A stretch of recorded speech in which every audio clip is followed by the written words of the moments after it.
रात के 12 बजे पूरा गांव गहरी नींद में था। अचानक एक गाय जोर जोर से रंभाने लगी। एक चुड़ैल धीरे धीरे गौशाला की ओर बढ़ती है। चुड़ैल धीमी हंसी। हा, आज की आखिरी गाय भी मेरी होगी। वह गाय की रस्सी खोलकर जंगल की ओर ले जाती है।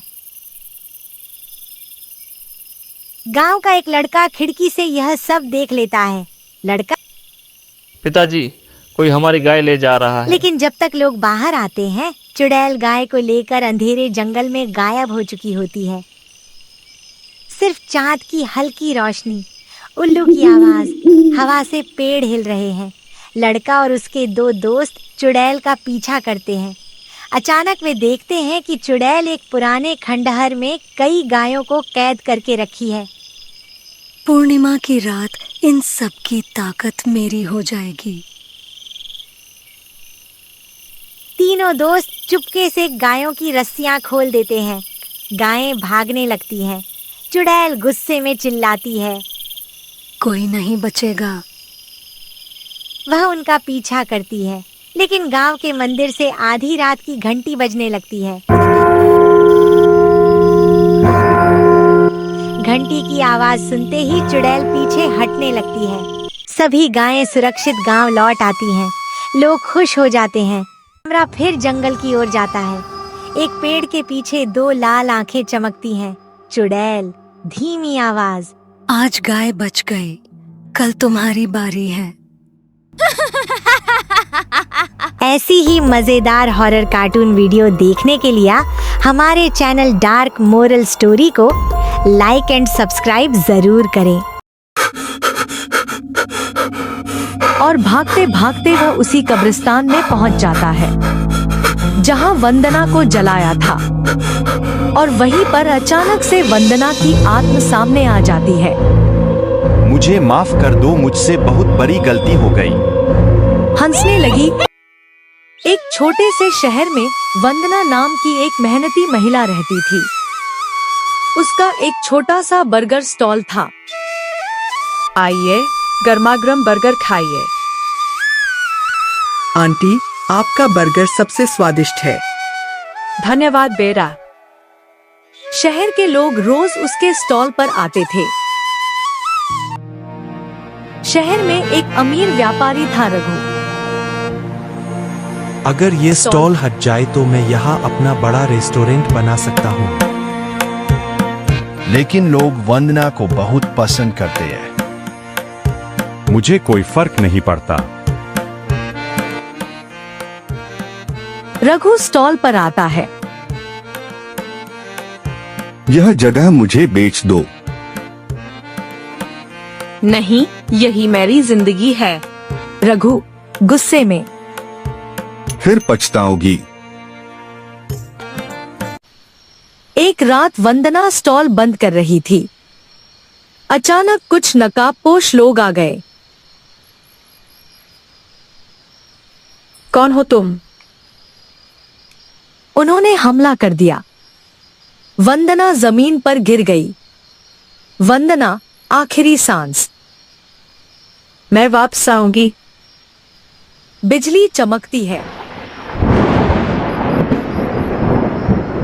आधी रात कब्रिस्तान में हवा तेज चलने लगती है।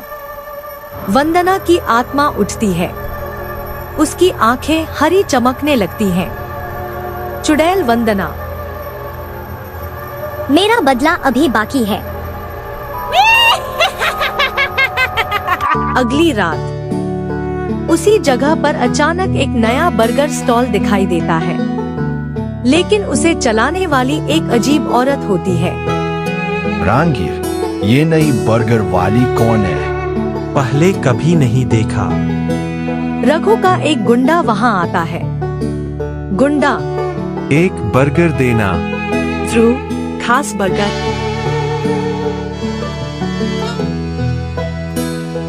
वह मुस्कुराती है।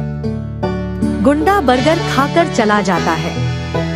रास्ते में उसे अजीब आवाजें सुनाई देती हैं। मुझे याद है। गुंडा अपने घर पहुंचता है। खिड़की अपने आप खुल जाती है। घर के बाहर खिड़की पर चुड़ैल दिखाई देता है। बचाओ बचाओ बचाओ। अचानक वह बेहोश हो जाता है। गांव के लोग आपस में बात कर रहे थे। सुना है उस नए स्टॉल के बाद लोग गायब हो रहे हैं। तभी दादी बोलती है, वह कोई इंसान नहीं है।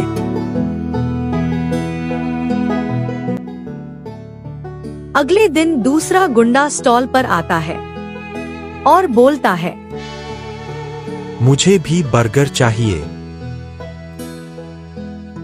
चुड़ैल बोलती है, तुम्हें जरूर मिलेगा बर्गर। बर्गर खाते ही से वंदना की मौत के दृश्य दिखने लगते हैं। कौन हो तुम? उन्होंने हमला कर दिया। वंदना जमीन पर गिर गई। वंदना आखिरी सांस। मैं वापस आऊंगी। गुंडा डरते हुए बोलता है, नहीं नहीं। डर के मारे वो भागने लगता है।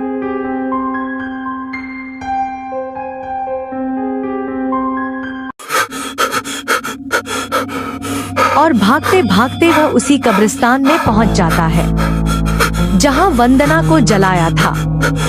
और वहीं पर अचानक से वंदना की आत्मा सामने आ जाती है। मुझे माफ कर दो, मुझसे बहुत बड़ी गलती हो गई। हंसने लगी और उससे मार देती है। अब तुम्हारी बारी है रघु, आ रही हूँ। इसके बाद वंदन गायब हो जाती है।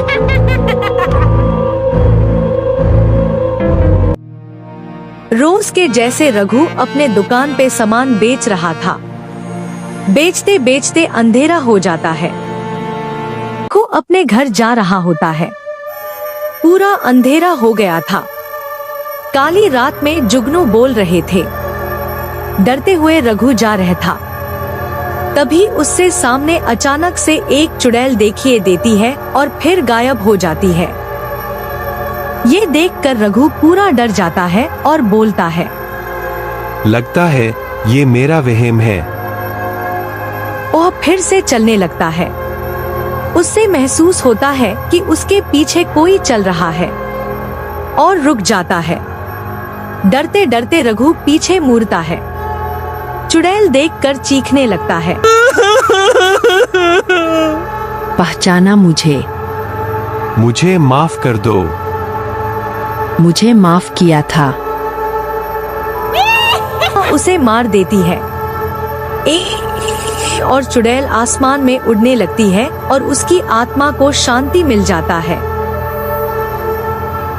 दोस्तों, अगर आपको ये वीडियो पसंद आई हो तो प्लीज लाइक करो, चैनल को सब्सक्राइब करो और बेल आइकन जरूर दबाओ। ऐसे ही मजेदार वीडियोस देखने के लिए हमारे साथ जुड़े रहो। Thank you, bye bye. हमारे चैनल डार्क मोरल स्टोरी को लाइक एंड सब्सक्राइब जरूर से करें। आइए वीडियो देखते हैं।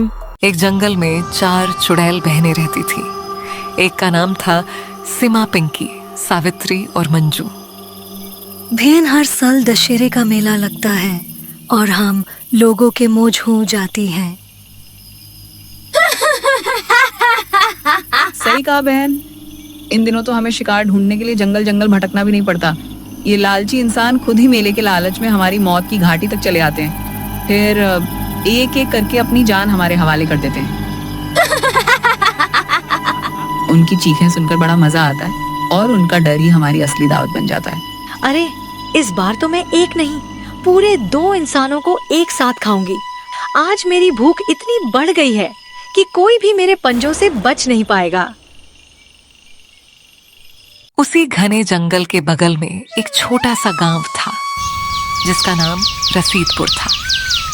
उस गांव में हर साल बड़े धूमधाम से दशहरे का मेला लगता था। पूरे गांव में खुशी का माहौल था। उसी समय दीपक और राहुल मेले में जाने की तैयारी करते हुए आपस में बातें कर रहे थे। अरे दीपक भाई, आपकी बार दशहरा मेला में खूब मौज करेंगे। अरे हाँ हाँ, क्यों नहीं भाई, लेकिन अगली बार कुछ लोग गायब हो गए थे, याद है ना? तो सतर्क रहना इस बार। सभी गांव वाले इकट्ठा होते सरपंच जी सामने बैठे थे। सुनिए सुनिए गांव वालों, हमारे गांव में हर साल की तरह इस बार भी दशहरे का मेला लगने जा रहा है। कल से मेले की शुरुआत होगी, इसलिए आप सभी से विनम्र अनुरोध है कि मेले के आयोजन के लिए अपनी श्रद्धा और सामर्थ्य के अनुसार चंदा अवश्य दें। आइए मिलकर इस मेले को सफल और यादगार बनाएं। धन्यवाद। हाँ सरपंच जी, हमें इस बारे में कुछ करना पड़ेगा, नहीं तो इस बार भी मेले में किसी न किसी की जान चली जाएगी। हमें गांव वालों को पहले ही सावधान करना होगा। हाँ सरपंच जी, हमें इसका कुछ न कुछ उपाय करना पड़ेगा, नहीं तो इस बार भी कोई न कोई मारा जाएगा। अगर हमने अभी से सावधानी नहीं बरती तो फिर वही हादसा दोहराया जाएगा। ठीक है, मैं कुछ करता हूँ। इस बार हम किसी भी कीमत पर गांव वालों को सुरक्षित रखेंगे। रात होते ही चारों चुड़ैल बहनें जंगल के बीचों बीच एक सुनसान जगह पर इकट्ठा हो जाती हैं। चारों ओर गहरा अंधेरा छाया हुआ था और डरावनी खामोशी पूरे जंगल में फैल चुकी थी। अरे मुझे बहुत जोरों की भूख लगी है। अरे बस कल तक सब्र कर ले, कल तो हमारी दावत है, जितना मन करे उतना खा लेना। अरे मुझसे अब बिल्कुल भी इंतजार नहीं हो रहा। आखिर ये मेला कब लगेगा?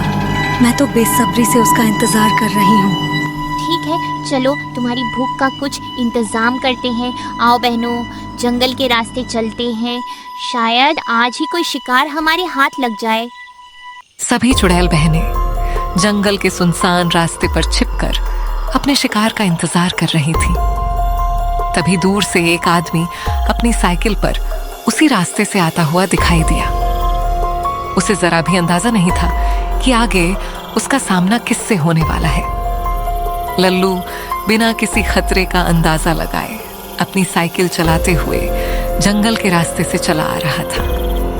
उसे बिल्कुल भी पता नहीं था कि घने अंधेरे में कोई उसकी हर हरकत पर नजर रखे बैठा है। अरे बाप रे, आज तो बहुत रात हो गई। हे भगवान, बस मुझे सही सलामत घर पहुंचा देना। इस सुनसान जंगल से जल्दी निकल जाऊं, यही दुआ है। तभी अचानक लालू के सामने चारों चुड़ैल बहनें आकर खड़ी हो गईं। उन्हें देखते ही लालू के होश उड़ गए। उसका गला सूख गया, हाथ पैर कांपने लगे और डर के मारे उसकी साइकिल वहीं रुक गई। चारों चुड़ैलें उसे घूरते हुए डरावनी हंसी हंसने लगी। इससे पहले कि लालू कुछ समझ पाता, चारों चुड़ैलें एक साथ उस पर झपट पड़ी। कुछ ही पल तक गूंजती रही, फिर सब कुछ एकदम शांत हो गया। कुछ देर बाद वहां सिर्फ उसकी टूटी हुई साइकिल पड़ी थी। सुबह होते ही पूरे गांव में चहल पहल शुरू हो गई। हर तरफ दशहरे के मेले की तैयारियों की रौनक थी। बच्चे, बूढ़े, जवान और महिलाएं नए कपड़े पहनकर खुशी खुशी मेले की ओर जा रहे थे। किसी को भी अंदाजा नहीं था कि जंगल में पिछली रात एक भयानक घटना घट चुकी थी। दोपहर से शुरू हुआ दशहरे का मेला अब अपने पूरे रंग में था। हर तरफ हंसी खुशी का माहौल था।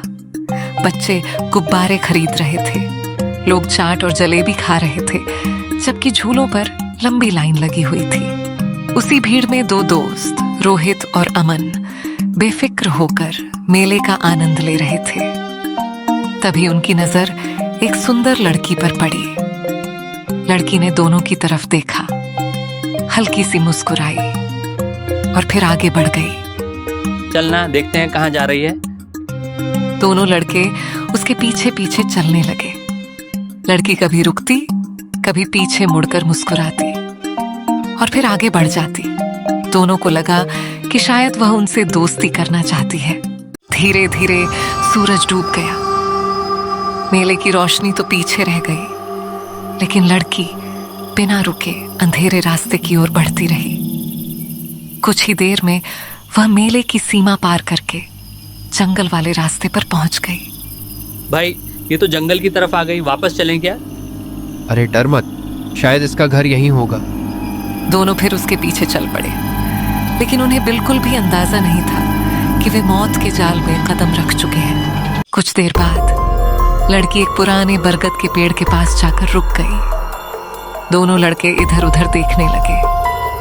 तभी अचानक चारों तरफ ठंडी हवा चलने लगी और पेड़ों के पत्ते जोर जोर से हिलने लगे। अचानक अंधेरे में 3 परछाइयां दिखाई दी। वे धीरे धीरे आगे बढ़ीं और लड़की के पास आकर खड़ी हो गई। वे कोई और नहीं बल्कि उसकी 3 चुड़ैल बहनें थीं, जो पहले से ही अपने शिकार का इंतजार कर रही थी। दोनों लड़कों ने घबराकर एक दूसरे की तरफ देखा। भाई ये कौन है? मुझे कुछ ठीक नहीं लग रहा, चल यहाँ से भागते हैं। इतने में वह खूबसूरत लड़की जोर जोर से हंसने लगी। अब भागकर कहाँ जाओगे? तुम दोनों तो मेरे जाल में फंस चुके हो। इतना कहते ही उसकी आंखें लाल चमकने लगी, चेहरा डरावना हो गया। लंबे नुकीले दांत बाहर निकल आए और देखते ही देखते वह भी एक भयानक चुड़ैल में बदल गई। इतने दिनों बाद ताजा शिकार मिला है, अब कोई नहीं बचेगा। हे माँ दुर्गा, हमारी रक्षा कीजिए, हमें इस संकट से बचा लीजिए। अचानक पूरे जंगल में तेज प्रकाश फैल गया। चारों ओर दिव्य उजाला छा गया। उस प्रकाश को देखकर चारों चुड़ैलें घबरा गईं और पीछे हटने लगी। उसी दिव्य प्रकाश के बीच माँ दुर्गा प्रकट हुई। उनके हाथों में दिव्य अस्त्र शस्त्र थे और उनके तेज से पूरा जंगल प्रकाशित हो उठा। नहीं, ये नहीं हो सकता। भागो बहनों, हमारी शक्ति समाप्त हो रही है। लेकिन तब तक बहुत देर हो चुकी थी। माँ दुर्गा ने अपने दिव्य तेज से चारों चुड़ैलों की सारी दुष्ट शक्तियों का अंत कर दिया। कुछ ही क्षणों में चारों चुड़ैलें परास्त हो गईं और जंगल का भय हमेशा के लिए समाप्त हो गया। ऐसी ही मजेदार कार्टून वीडियो देखने के लिए हमारे चैनल डार्क मोरल स्टोरी को लाइक एंड सब्सक्राइब जरूर से करें। तभी फ्रिज के अंदर से काला साया निकलता है और उसे भी मार कर खा जाता है।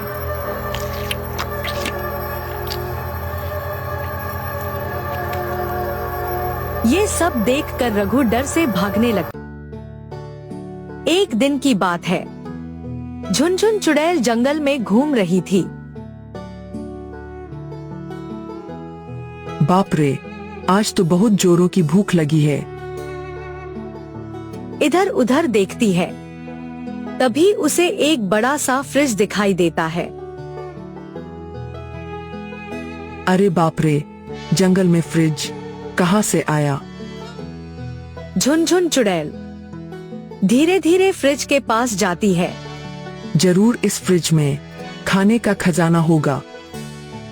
तभी आसमान में उड़ते हुए टुनटुन भूत वहाँ पहुँच जाता है। अरे झुनझुन चुड़ैल, इसे मत छूना। क्यों ना छू? ये कोई साधारण फ्रिज नहीं है। मुझे कौन रोकेगा? झुनझुन चुड़ैल बात नहीं मानती है। फ्रिज का दरवाजा खोल देती है। अचानक तेज बर्फीली हवा चलने लगती है। अरे मारे!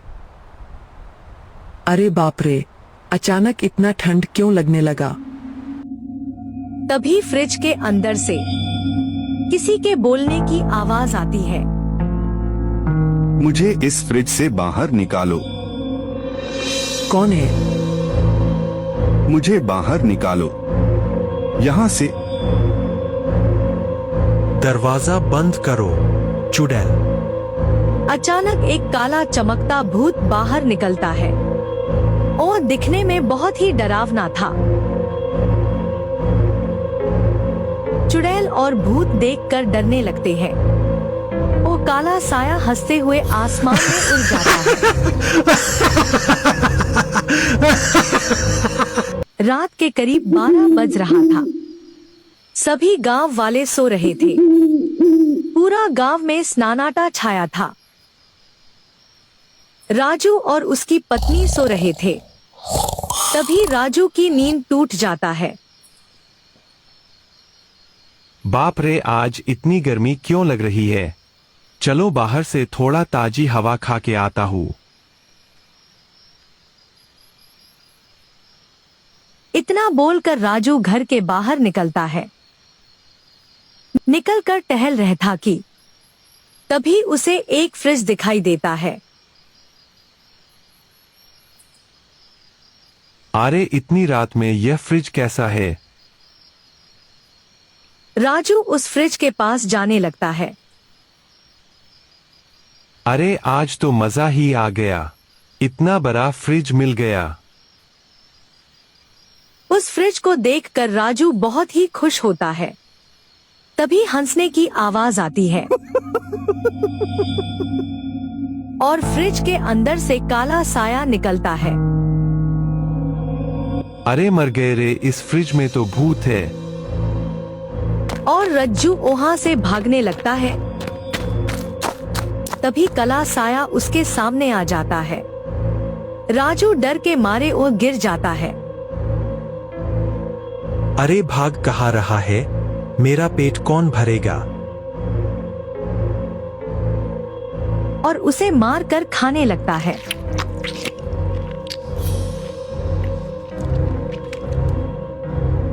सुबह होता है। सभी गांव वाले एक जगह पर इकट्ठा होते हैं। राजू का सिर्फ सिर बचा हुआ था। उसकी पत्नी रो रही थी। लगता है ये किसी जंगली जानवर का काम है। हाँ दादी जी, लगता है किसी जंगली जानवर ने नोच खाया है। फिर रात होती है। रात का समय था। एक मंचला गाना गाते हुए जा रहा था। रात अंधेरी, दिल है खाली, यादें तेरी आती है, आंखों में आंसू लेकर तन्हा रातें जाती है।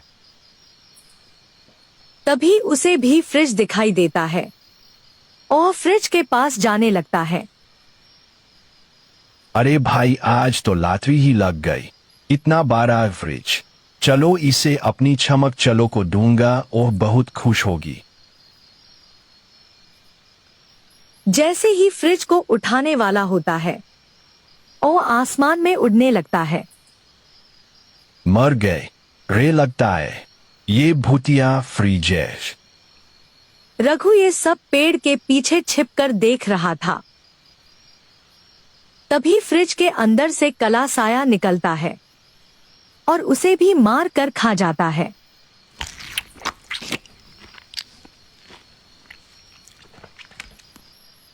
ये सब देखकर रघु डर से भागने लगता है। अगली सुबह सभी गांव वाले इकट्ठा होते हैं। पूरा हड़कंप मचा था। फ्रिज वाले काला साया की बात चल रही थी। कल रात में रास्ते से जा रहा था, तभी देखा कि एक फ्रिज के अंदर से काला साया निकलता है और उस आदमी को मारकर खाने लगता है। ये सुनकर सभी गांव वाले डर जाते हैं। तभी सरपंच जी बोलते हैं, एक तांत्रिक बाबा को जानता हूँ जो बहुत शक्तिशाली है, चलो उनके पास। सभी गांव वाले तांत्रिक बाबा के पास जाने लगते हैं। सभी गांव वाले साधु बाबा के पास पहुंचते हैं। बाबा हमारी मदद कीजिए। बाबा, एक भूतिया फ्रिज है जिसमें से एक काला साया निकलता है और लोगों को मार देता है। कितने लोगों को मार चुका है। बाबा आंखें बंद करते हैं और देखते हैं। ये फ्रिज के अंदर से काला साया निकलता है और उसे भी मार कर खा जाता है। ओह, कोई आम भूत नहीं है, ओह एक दानवों है, ओह बहुत ही शक्तिशाली है। ठीक है, मैं रात को आऊंगा, सभी तैयार रहना। रात होती है। पूरा सन्नाटा छाया था। सभी गांव वाले छिपे हुए थे। बाबा जी भी आ गए थे। एक आदमी को गांव के बीच में भेज देते हैं और सभी गांव वाले छिपे हुए थे। भूतिया फ्रिज का इंतजार कर रहे थे।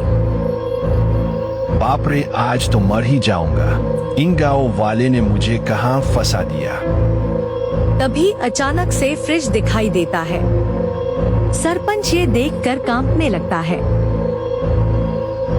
मर गए रे ये भूतिया फ्रिज तो सच में आ गया। तभी वह फ्रिज खुलता है और उसके अंदर से काला साया निकलता है। ये देखकर सभी गांव वाले डरने लगते।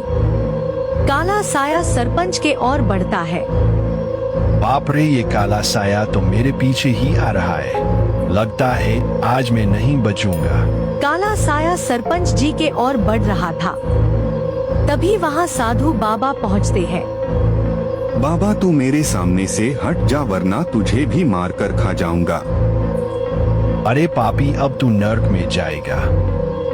बाबा अपने बेग से एक गदा निकलते हैं जो हनुमान जी का था और उस गदा से उसको मारते हैं। वो भूतिया साया वहीं पे मर जाता है और गायब हो जाता है। अगर वीडियो अच्छा लगा हो तो वीडियो को लाइक करें, चैनल को सब्सक्राइब करें और अपने दोस्तों के साथ शेयर करना मत भूलें। धन्यवाद। कहानी अभी खत्म नहीं हुई। पार्ट 2 के लिए चैनल सब्सक्राइब करें। गोस्ट।